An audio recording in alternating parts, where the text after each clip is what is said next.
RVA Today is made possible by today's sponsor. Welcome back to RVA Today. I'm your host, Naomi Brackett, and today's sponsor is Virginia Cardiovascular Specialists.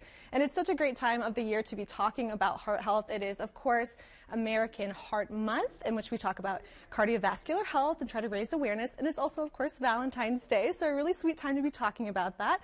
And I am here with the wonderful Dr. Shah, who is an expert in his field, and we're here to talk about some really important topics today. Welcome to the show. Thank you for having me. Pleasure to be here. I wanted to start with a personal question, because my coworker and I were talking backstage, and we were asking whether or not red wine and chocolate, two of the staples of Valentine's Day, are actually good for your heart. I've heard that. Well, we don't prescribe them, but if you're indulging yourself, we don't tell you to stop. All right, so maybe something you can do that's good for your heart today. But we also want to talk about some serious topics, particularly heart attacks, a really common form of heart disease. For people who may not be aware of what's actually happening in the body, what is a heart attack? Great question. So a heart attack is lack of blood flow to the heart muscle. Okay. The heart muscle, as we know, is an important organ to get blood flow to all our organs, our tissues, but that heart muscle itself needs blood flow too, and it's supplied by arteries that sit on top of the heart called coronary arteries. Now, if the blood flow in these arteries becomes obstructed from plaque buildup or clot formation, the heart muscle is starved of that oxygen, and that could lead to muscle death and leads to symptoms of a heart attack.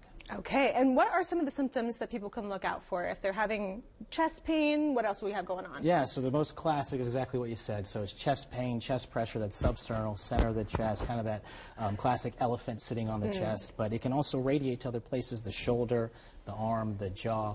Other associated symptoms of a heart attack might be shortness of breath, trouble breathing, nausea, vomiting, sweating, abdominal discomfort. So things like that are usually the most common symptoms. When people are looking out for this, is there any significant difference in, heart attack, heart pain, and something like another type of chest pain, like a pulled muscle or yeah, heartburn? So it's very tough. Sometimes other things, there can be other causes of pain, but I'm a little biased, but usually the heart stuff is the most scary, the most serious, and so frequently when people have these symptoms, they end up in front of us first. Okay, good.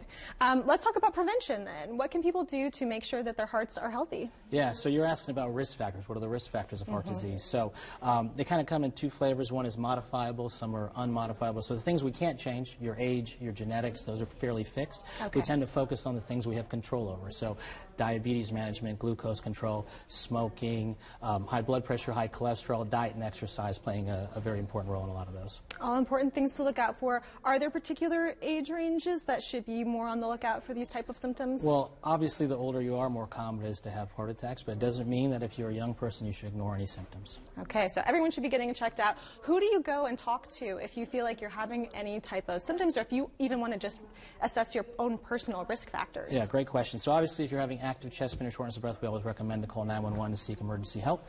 But if you have some symptoms or have some questions, your primary care doctor is a great place to start, or if you want to see an expert like us or a cardiologist, we're happy to see patients for consultative care to talk specifically about their case. Absolutely. So you can reach out to your personal doctor or visit vacardio.com. That's correct. That's right. Do you guys have a phone number as well where people can get in touch? It's on my phone. I don't remember it. But if you go to the website, it has all the numbers. We have it on the screen as well, great. So you guys can call 288-4827. Excellent. Very good. Well, thank you so much, Thank you for having me. It was a pleasure.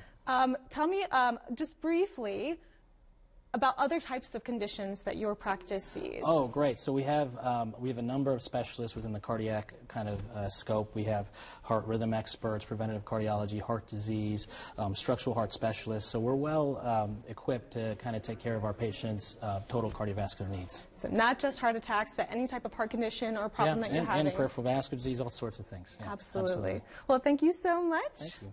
Thank you for watching RVA Today. We'll see you next time.